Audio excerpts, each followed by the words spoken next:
If we went to a doctor and got some tests done and they came back and told us, hey, got some results here for you, you've got a disease, it can be treated, but if we ignore it, there's going to be a really bad problem for you. If they told us that, our response probably wouldn't be, whoa, man, you are being so negative here. Stop being such a fearmonger and a doomsayer, right? We'd be like, okay, so there's a disease, and if we treat it, we can get better. Cool, let's do that. So, with that little preamble, I will say that I do believe there are forces working to destroy human civilization. That's like the disease we have. And it's not hard to see, right? We can look around in civilization and see human beings who are doing that. They, for some reason or another, are behaving psychopathically or sociopathically, or maybe we could make a new word, civilization apathically. They are hurting other humans and the planet. And because spirituality is real, because spiritual realms or other dimensions do exist, and there is no hard separation between this realm and that realm, just as there's no hard separation between our physical body and our mind, I can say without any doubt that there are spiritual forces working to destroy human civilization also. There's an old saying, as above, so below. In other words, yes, folks, we live in a spicy nacho. This region isn't the bland child's plate. This is the adult plate with all of the jalapenos and salsa and habaneros and other chili peppers added right into it. That's where we live. And again, that's pretty obvious, right? I think everybody admits at this point that Houston, we have a problem. It's just that we can't quite agree on what that problem is, but we know there is one, and we know it's getting worse and worse. So the thing I want to make you aware of in this video is that these forces of darkness on the spiritual realm who are trying to destroy our human civilization are not doing it by riding in on dragons and shooting arrows at us. They aren't firing lasers from flying saucers. They're not sending in missiles and monsters like we're in a Marvel movie here. Obviously, that's not how they're attacking us. But that doesn't mean they're not attacking us. They very much are attacking us right now. And the way they're attacking us is by direct contact with our psyche, our psychological body. And yes, they can do that because our psyche is actually spiritual in nature, and they are spiritual beings. And so that kind of gives them a backstage pass into our psyche. And their main weapon of attack on our psyche is to delude us and trick us into betraying ourselves. It's very important to understand that that's how they work. They trick us into betraying ourselves, our true self. They get us to harm ourselves by going off of our life mission, our soul's intention for being here. They get us to push beneficial people away from us and pull detrimental people closer to us. They get us to do things that dissipate our energy and awareness rather than consolidate our energy and awareness. And the reason they are able to do this is because we barely know what the heck is going on inside of our own mind most of the time. So I want to hold hands with you for a moment here and just get really real together. We don't know who or what we are most of the time. Yes, we have lots of stories in our mind about who and what we are, but we are not perceiving directly and experiencing directly what we are, what we really are most of the time. We have wonderful stories in our mind about our soul having a human experience, our higher self, our Atman, our eternal spirit. All of these things are wonderful and beautiful, and I would say true. But if they're just stories, then it doesn't help us in our actual life. It's like having a story in our mind that we have $1 billion in our bank account. That $1 billion in our mind, we can't actually buy anything in the real world like a helicopter or a Ferrari F80. The local Ferrari dealership does not accept stories as a method of payment. In the same way, our stories about what we really are don't help protect us from the pitfalls that we find in our real lives.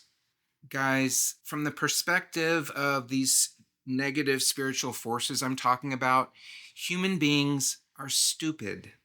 They see us as stupid. And we're stupid precisely because we're almost completely unaware of ourselves. Psychologists say that our unconscious mind is vastly bigger than our conscious mind. And that's just another way of saying that we are unaware of the bulk of what we really are and what's really going on inside of us.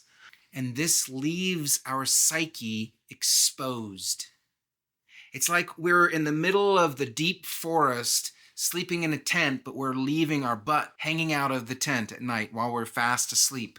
And this forest is filled with creatures that walk past, see a nice juicy butt, and want to take a bite.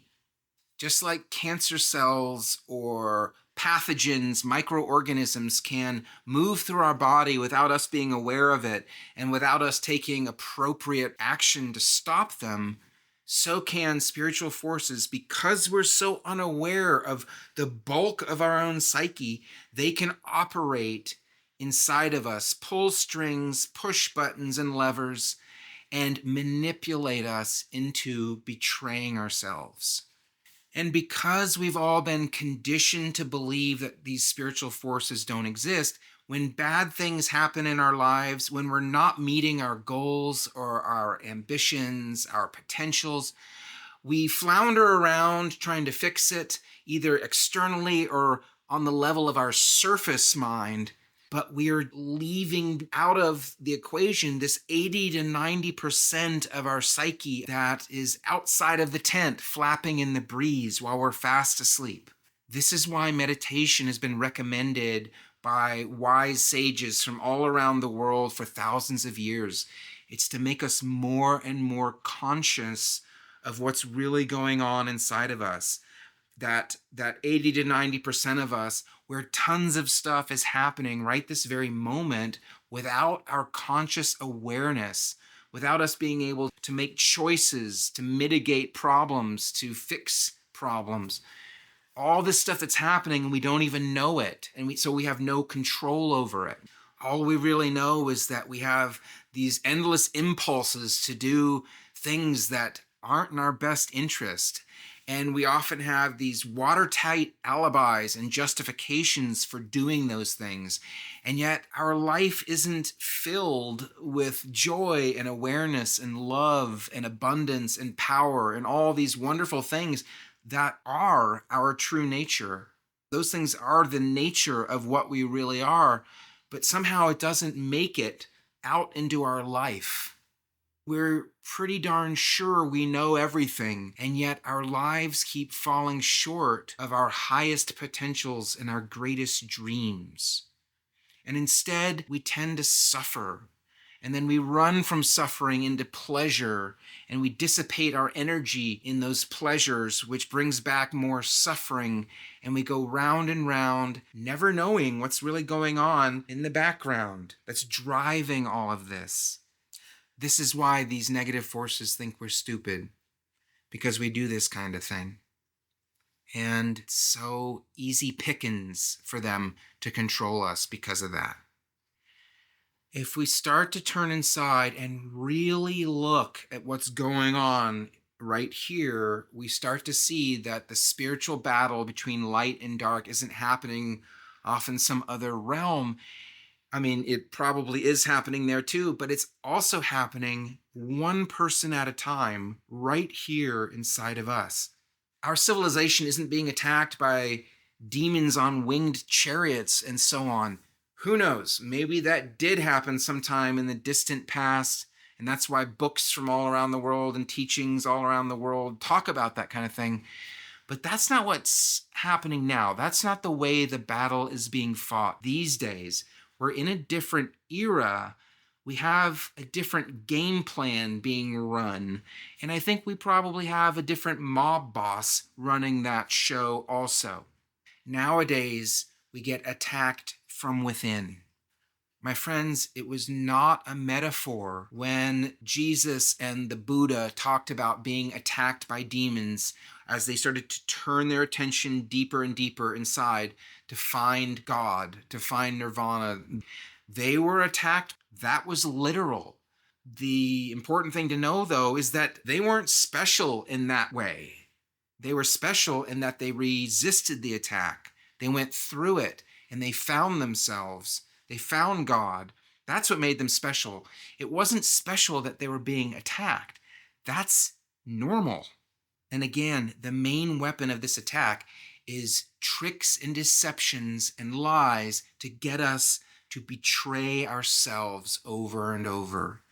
And one simple way to sum up self-betrayal is this: anything that convinces us to stop loving ourselves or anyone else, including even these dark forces I'm talking about, is a self-betrayal.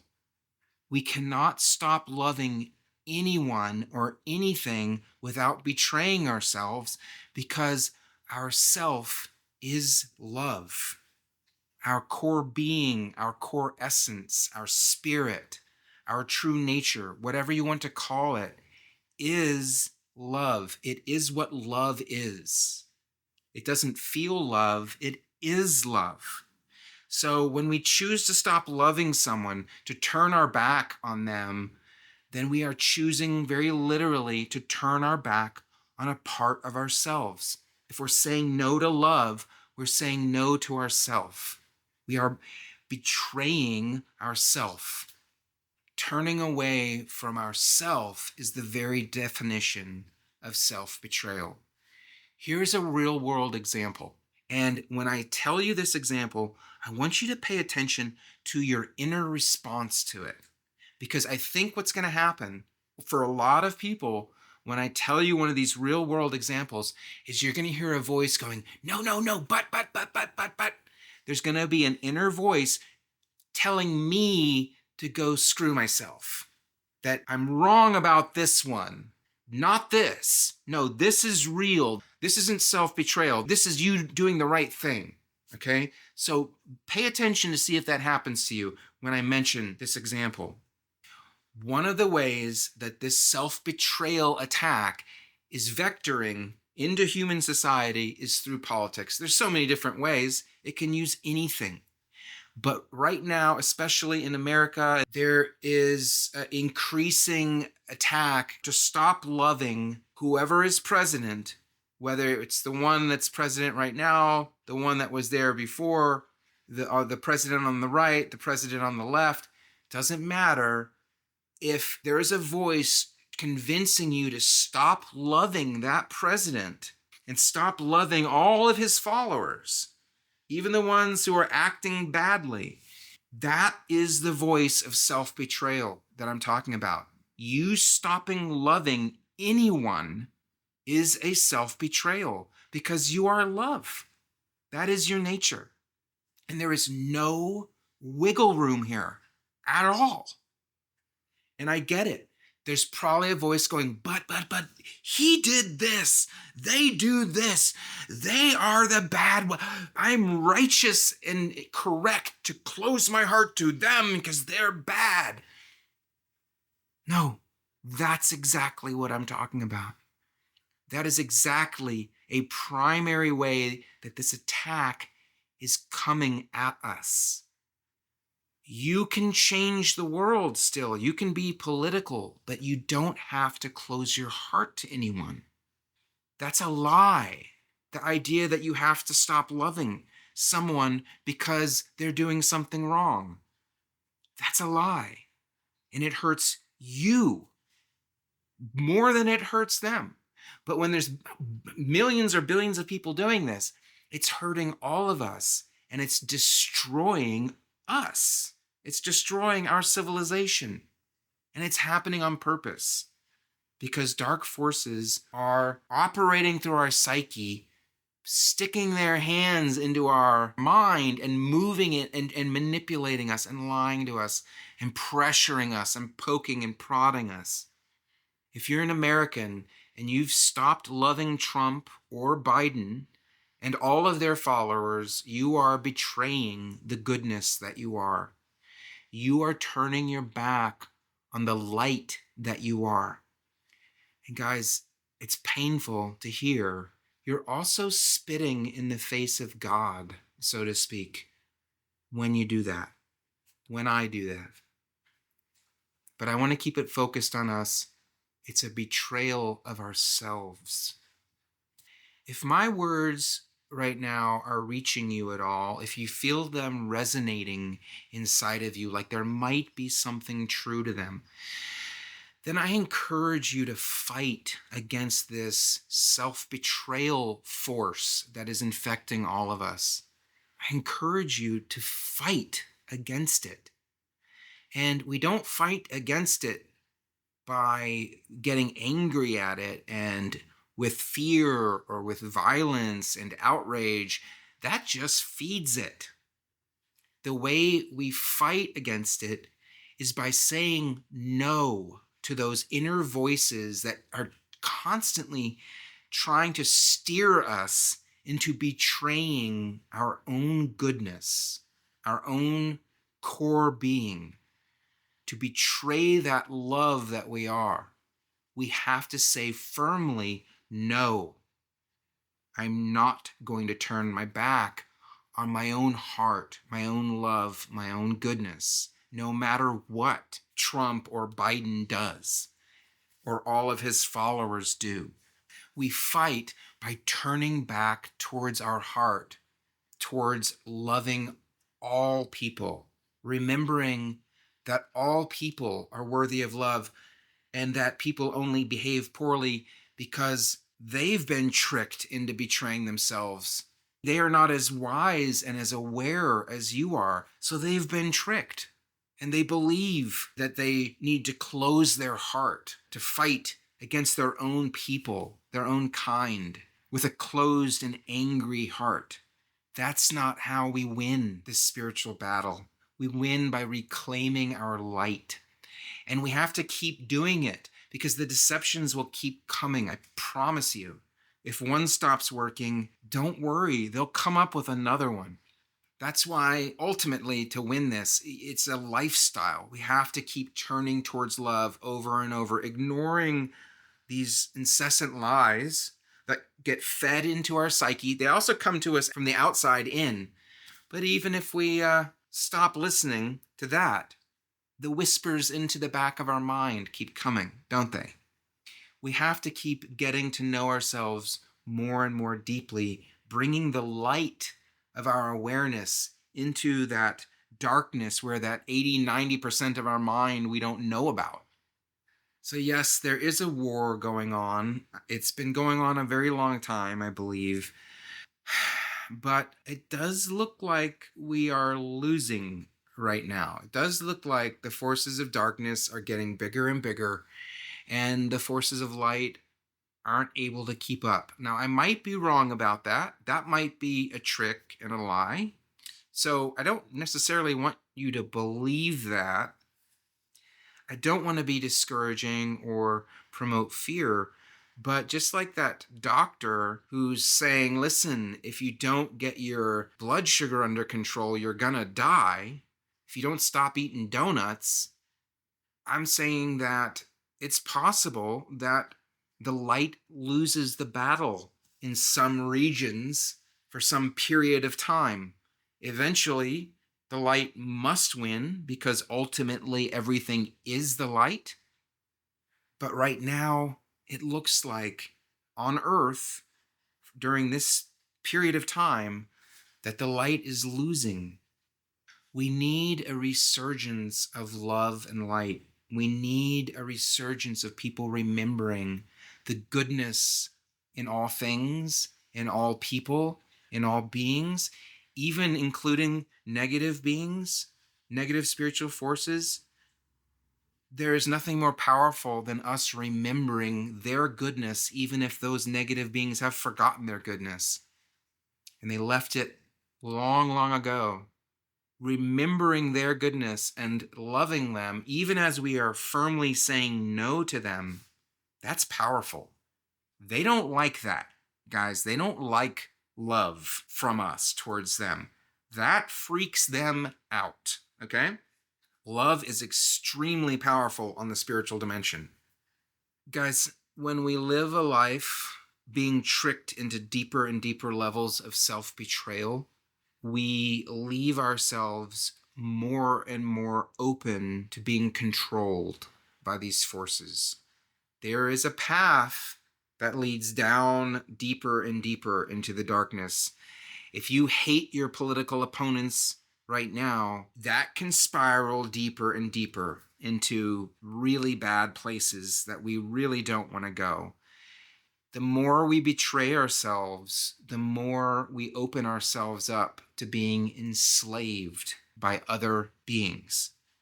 When we have betrayed our own light to such an extent that we've lost touch with it completely, we just don't have any access on the surface anymore, that's when we start becoming enslaved at a deeper level by negative forces.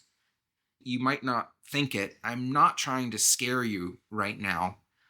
I'm trying to be that good doctor. And I'm not just saying this to you. This is all advice that I need to remember every day as well. So I'm also not trying to talk down to you saying, you guys need to all remember your light like I do. No, like I need to remember my light every day. I need to not betray the love that I am every day. I need to not let my mind become enslaved by these forces that whisper deception into our inner ear constantly. The truth is, my friends, you are love. You are love. You are love. You just need to remember it and then keep remembering it. Keep that door open and just be it. And when you lose touch with it, you go back. When the door closes, the wind blows the door closed, you open it back up.